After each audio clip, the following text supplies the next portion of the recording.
Hi, low-lifers. Yep, it's your lurid librarian, the Crypt Keeper, ready to open another squeal session here in the crypt with another of my favorite twisted tales of torment and torture. So come on in and sit down on that blood-stained stone marker there, and I'll begin the yelp yarn I call Four-Way Split. Roy Dixon awoke with a start, knowing something was wrong. He opened his puzzled eyes, looked around blankly, and screamed. Where was he? What was this cold gray stone room that boxed him in like a trapped animal? What was that steady hiss like 1,000 venomous reptiles? Why was he bound helplessly to this iron chair? He struggled furiously, but the ropes only bruised his flesh. His throat was torn raw by his wild, pleading screams that only deafened his own ears. Please, somebody, help me, let me out of here. Ah! But nobody came to release Roy from his nightmarish trap, and he seemed to hear a ghastly, hollow-toned voice echo and reverberate through the grim room. I sentence you, Roy Dixon, to execution in the gas chamber for first-degree murder. Gas chamber? No, let me out, this is wrong. Now the wildly squirming prisoner could see, dimly, the hooded figure peering in at him impassionately through the observation window, regulating the flow of lethal cyanide gas that hissed from the grilled vent in the floor. His executioner. No, it can't be. This is wrong. Not the way I planned it at all. You can't do this, it's a mistake. Please. Oh, Lord, stop him! But there was no answer from the hooded watcher. Roy Dixon's brain clouded now. His senses reeled crazily as the deadly vapors were absorbed from his heaving lungs into his racing bloodstream. His chin sagged, his head lolled. He was dying. This is all wrong. It can't be true! Was it a dream, a hideous nightmare? It must be that. Roy clung to that reassuring thought as the stone room spun and faded before his blurring eyes. Dreamily, his memory reached back to the raw red days of World War II when he and Buck Gordon had been Air Force buddies. Bombardier to pilot, targets dead ahead. Roger. Ready for run. Let's go get him. Of course, that sort of thing had been during off-duty hours. On duty, it was Captain Buck Gordon, pilot, and Second Lieutenant Roy Dixon, bombardier, and no more. Shake the lead out, Lieutenant. There's a war on, remember?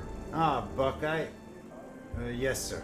Once in the air, guiding his roaring metal monster, pregnant with bombs, Buck had always been all brass right through to his steel spring spine. Pilot to Bombardier. This is a prime target tonight, understand? Don't miss, or you'll never ride my ship again. Yes, sir. Yes, that had been Buck, pulling rank, browbeating the crew, glorying in his silver-barred authority. But Roy rubbed it in good, making Buck squirm and fume helplessly when his chance came on the bombing run, when he was in command. Target sighted. Taking over, Captain. Steady now. Steady. Cut that side slip, hear me? That's an order, Captain. Yes, Lieutenant. But then between missions, they'd been thick as thieves again, buying each other drinks and planning their future after the war. Think of it, Roy. Our own airline. Hauling air freight. You and me, partners. All we'd need is one surplus 4 engine job to get started. Sounds great, Buck. Count me in. Shake? And so, one glorious post-war morning, they'd stood proudly before their Quonset hangar, business partners. The Buckroy Airlines unfolds its silver wings. Ta-ta-ta-ta! Can the clowning, Roy. We got a mortgage to pay off on that old reconditioned B-29. Let's get to work. Finally, after weeks of legwork, they'd landed their first contract, and flying their first load had been just like old times.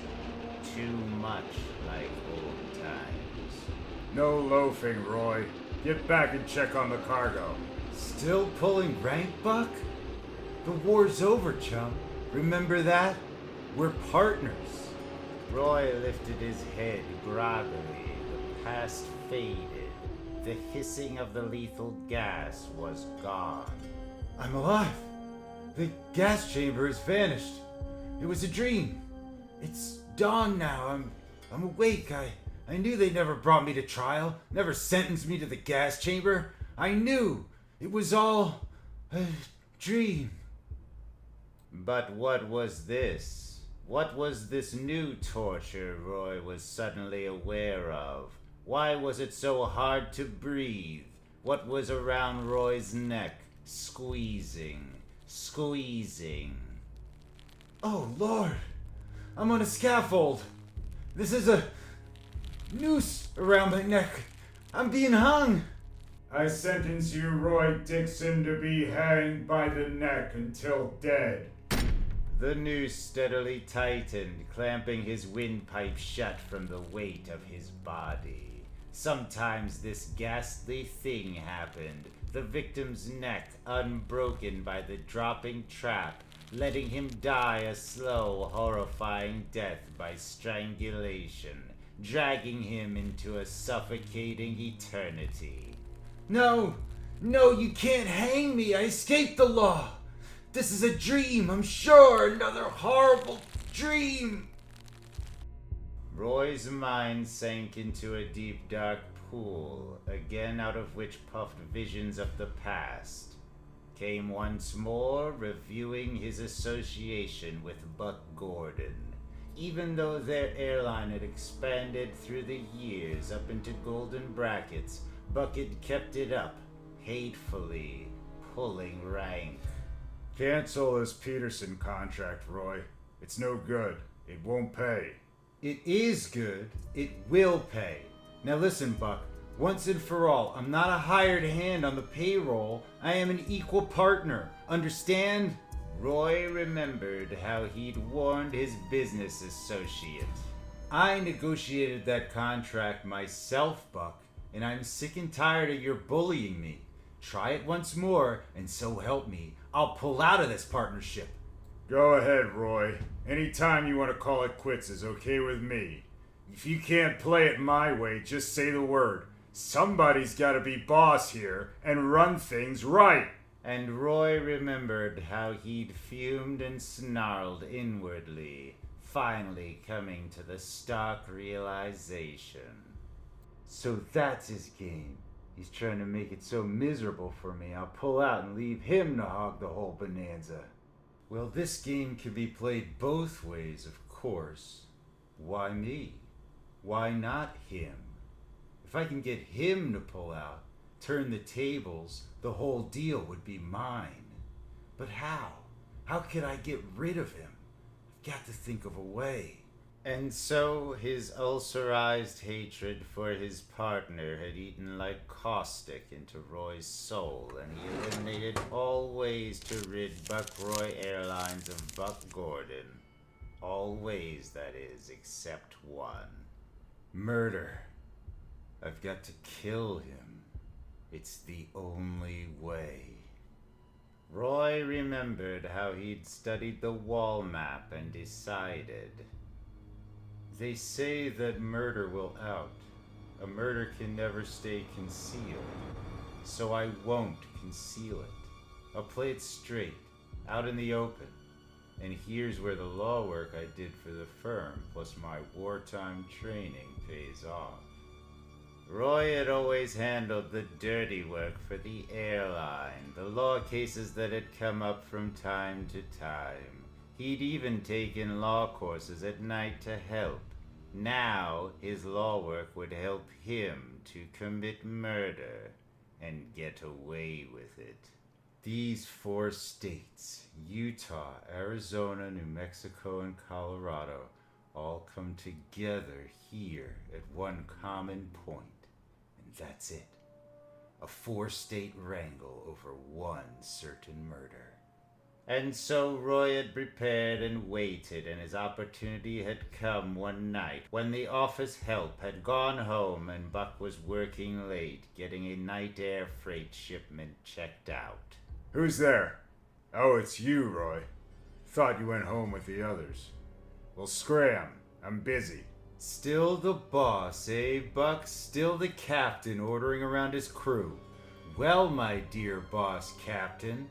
Roy remembered how he'd raised the monkey wrench, bringing it down across Buck's head, carefully, easy, not too hard, not hard enough to kill him, not yet. That was your last order. You gonna take a little trip? Out into the darkness, Roy had carried Buck's unconscious form into the rear door of the hangar to the surplus B-29 they still used for short freight hauls, short night hauls, like the one tonight. All loaded up, ready to go. Nobody'll check the cargo hold now. All I have to do is shift a few crates, and I'm set. It had been so easy tying Buck up, gagging him in case he'd come to, and stringing him up onto the old bomb racks. Then stowing the other item, the item Roy had bought and reconditioned painfully, the surplus bomb site, into the cluttered nose of the old super fort, and waiting around till the ground crew had trundled the old lady out onto the field and warmed up her engines. It'd been so easy to bump into Batson, the pilot. Sort of brings back old memories, that baby. You know, Batson, I'd like to come along for a ride tonight. Okay with you? Why, sure thing, Mr. Dixon. You're the boss. And as they had soared west, it had been so easy for Roy to pretend a war hero's nostalgia. You know, Batson, it's just come over me. I'd like to make like a bombardier again, for old time's sake. I'm going forward into the nose. Follow my orders on the intercom. Just like you're my pilot and we're headed over Berlin. And stop grinning. I'm not grinning, Mr. Dixon. I understand. It had been so easy to uncover the bomb site and plug in the leads he'd worked on for weeks. The leads that controlled the ailerons, the elevators, the rudder, the bomb bays, and the bomb racks. The bomb run. All right, Batson, let's head her around to a reading of 3 degrees south by west. But that's off course, Mr. Dixon. Not very much off, Batson. Just play along and humor your boss, huh? Okay, Mr. Dixon, it's your gas. The proud old gal had turned southwest, and Roy had sat grim and tight-lipped, more tense than he had ever been on any mission over Germany, and he'd played it like a game.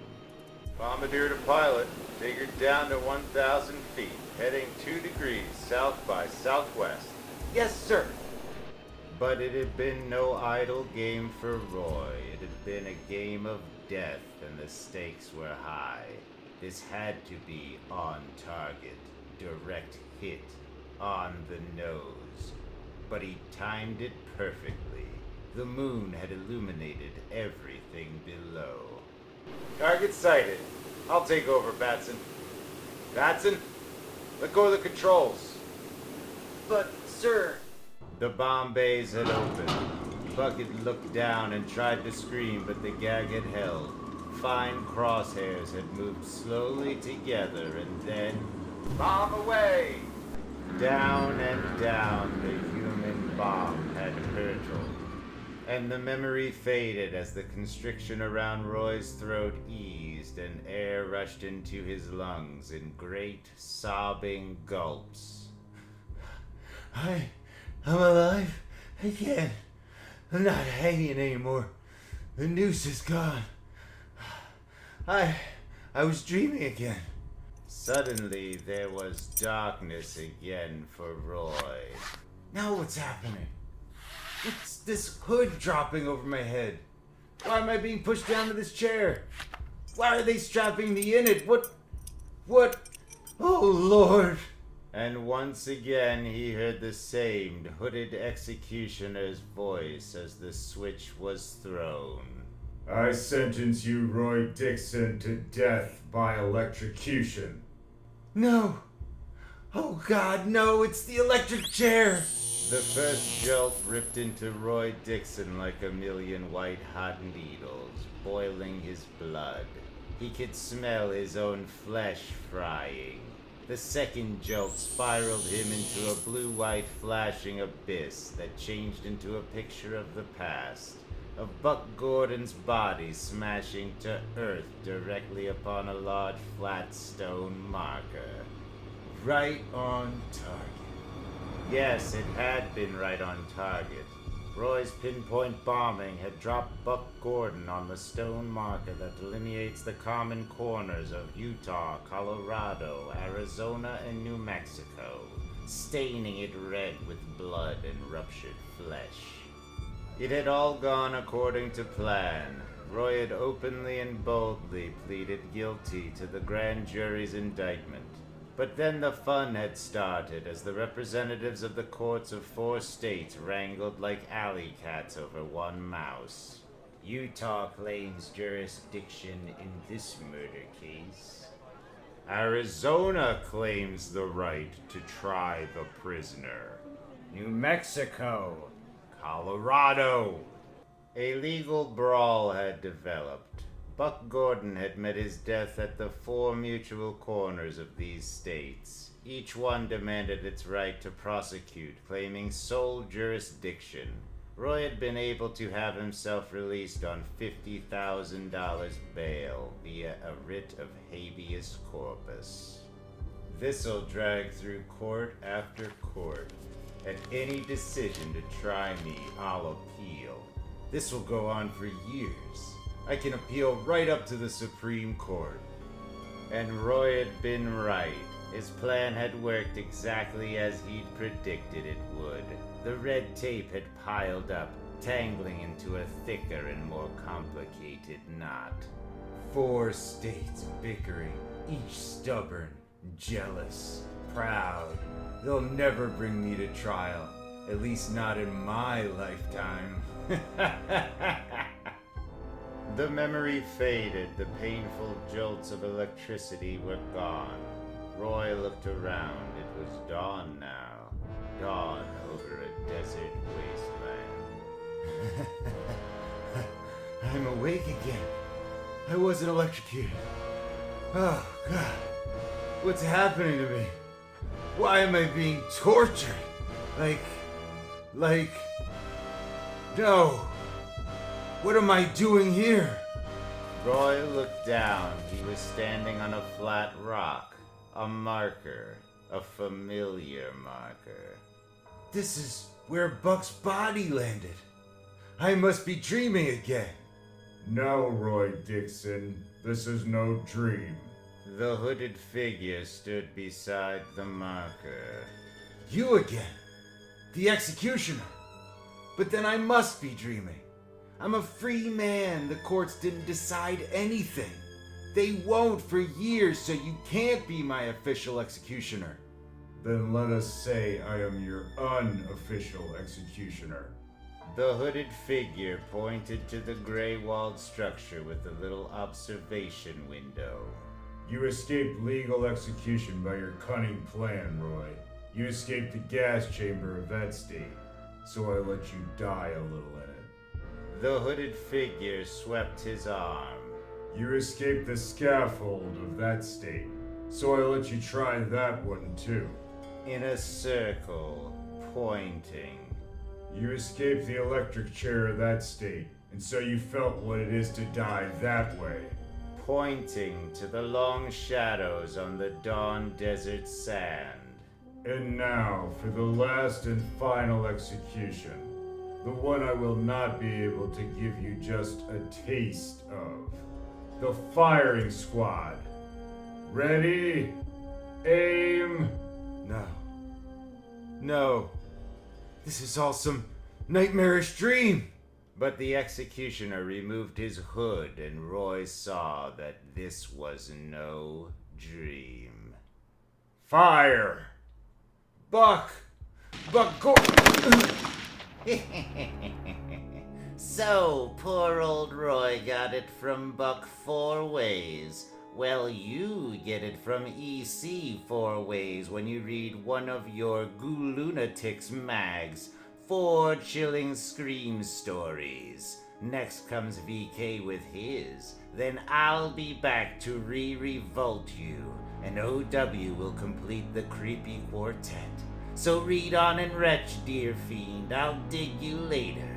Oh, by the way, have you heard about the EC Fan Addict Club? You have? Oh, then you know.